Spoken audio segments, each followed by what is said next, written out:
Are you planning on playing FAE when it comes out on September 8th? Then this video is definitely one you're going to want to watch before you start playing. I have 8 tips I think everyone should probably know before jumping straight into the game. But before we start, hi, my name is Katrina and welcome to my cozy gaming channel. I love making tip videos and also live streaming. I live stream Monday, Wednesdays, and Fridays. FAE is definitely going to be one of those games in rotation. So if you're interested, please feel free to stop by a live stream. But okay, without further ado, let's go ahead and jump right in. Okay, tip number 1, and this is the most important tip because it's just kind of interesting how they chose to do like usernames and stuff. As soon as you enter the game for the first time, you're going to be prompted to make a Phoenix Labs account. A Phoenix Labs account is going to allow you to play online with friends, so a lot of people are probably going to make their account. However, the one thing you need to know is that whatever name you use to make your Phoenix Labs account is going to be your in-game name. This is the name that's going to be used on all of your saves as well that you create, and this is also the name that is used by all the NPCs in game. So you're going to want to make sure that whatever name you put in when you're creating the account is the name that you want to see in your game and that you're going to want to see from the NPCs.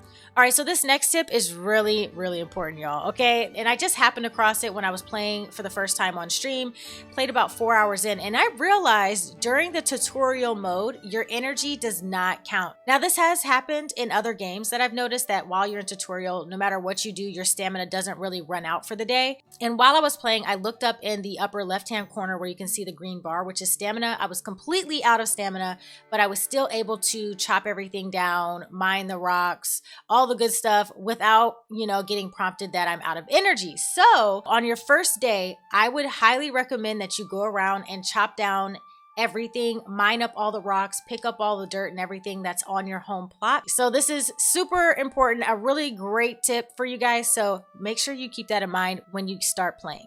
So this next tip is going to be all about decorating and understanding how to use the options that you have inside of your house. So as you can see, we're inside now, and at the bottom of the screen, you can see 3 different little icons. All of these controls are going to be different, so it just depends on what you're playing on. So just make sure you pay attention to the keys to open the menu. The first one is your construction menu. So this is how you build and change things inside of your house. The second one is going to show you all of the different stats in your house based on the furniture that you've placed. And the third one is just showing you your household inventory. It literally took me forever to figure this out. So this is where it gets a little tricky. Once you go ahead and enter into the build mode, you can go into the catalog, and this is where you can place the items that you have either found or constructed. The items will be grayed out if you don't have the resources you need to place it. If you do, you can see here, like if I want to make another bedroll, it would cost me 5 plant fibers. So you can just craft it and place it down here. Now, again, it seems really simple when I'm explaining it here, but for some reason, when we're first starting out, it takes a minute to try to figure out where this menu is at and how to place the items in your house. There's not really a prompt to tell you how to do it. Also, another baby tip on this is if you're trying to figure out how to place something on the walls here, you just run up and then you have to get close to the wall and then hit wall decor, and you can place anything that you've purchased or crafted that goes on the wall on your wall. Took me a minute to figure that one out too. All right, on to the next tip. Now, before I say this, I've only played about 4 hours into this game. This is a super early game tip. I just want to share something that I think is really easy and quick to make make some florins, which is actually the in-game currency. So as you can see here, we have these little berries.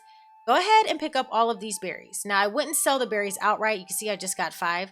These berries are great because they regenerate every day, and they're kind of located everywhere around here. See if we can find some more. Okay, here's some more. So we're going to just go ahead and collect all of these.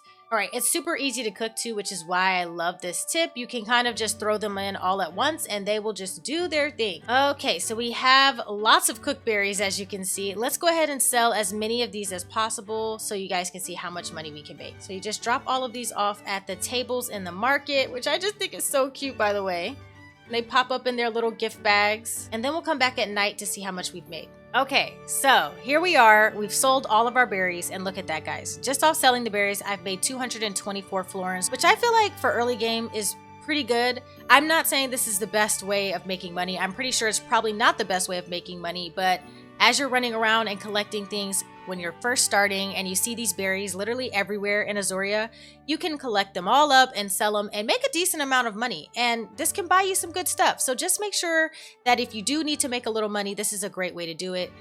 You'll make money off of everything else that you see here as well. You can hit more details to actually show you like what made you the money. So you can see here toasted berries. I sold 32 of them and made 224, but we'll see how money making goes in the future of the game. All right, this next feature I really wish I saw in more games, but I just love it so much. So once you enter into your construction menu, let's say that you've placed an item down that you decide that you don't like anymore or you don't want to use anymore, but you need your materials, right? Like we all want our resources.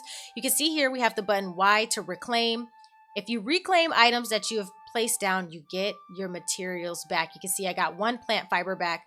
I just think that is so super amazing. I love it so much. So just make sure you reclaim your items and get all of your materials back when you're, moving things around on your farm. While we're here talking about decor again, let's also talk about how you can change the colors of different items. So while you're playing the game, you'll come across the opportunity to get different color palettes and different colors in general to use when you are decorating. As you can see here, there's a colors option. So we're just gonna hit RB, and then you can see that we have 3 different regions. Now it depends on the item that you're recoloring. Some of them may only have 2 or 1 region, but each region is a different area on here that you can, change the color of.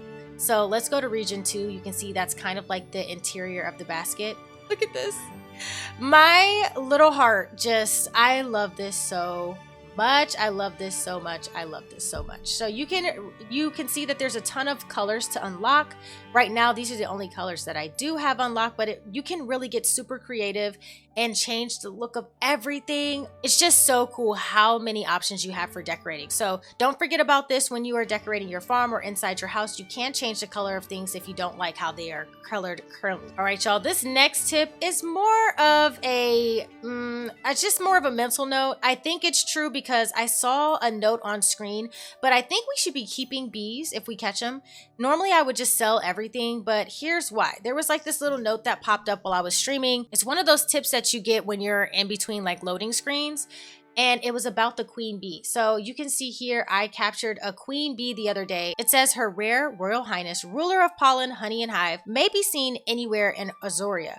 So it's worth 50, which is like, ooh, let me sell it.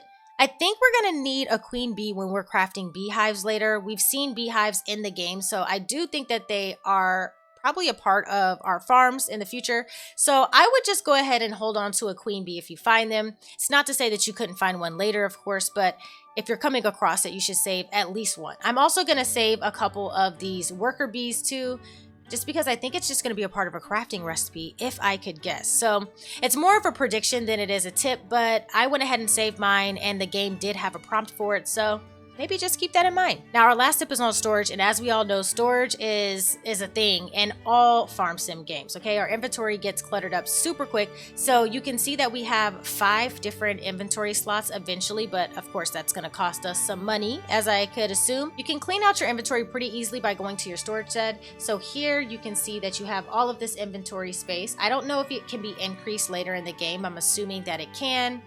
You can also access your storage by going into your house, and then at the bottom you can see RT on my screen. You can access your house storage here as well. So just don't forget to move stuff out of your inventory and into your storage shed if you're finding that your inventory is super full. Alrighty guys, so that's the 8-ish tips plus a couple of bonus tips that I have for you today. I hope you've enjoyed this video. Please don't forget to give the video a thumbs up. I would so appreciate that. Also, again, I live stream Monday, Wednesdays, and Fridays, so we'd love to see you if you want to stop on by to one of those live streams. And if you're enjoying FAE Farm content right now, please click the videos that you see on your screens here. It's some additional little videos you can watch to hold you over until FAE Farm comes out on September 8th. And until next time, friends, I will catch you all in the next video. Peace!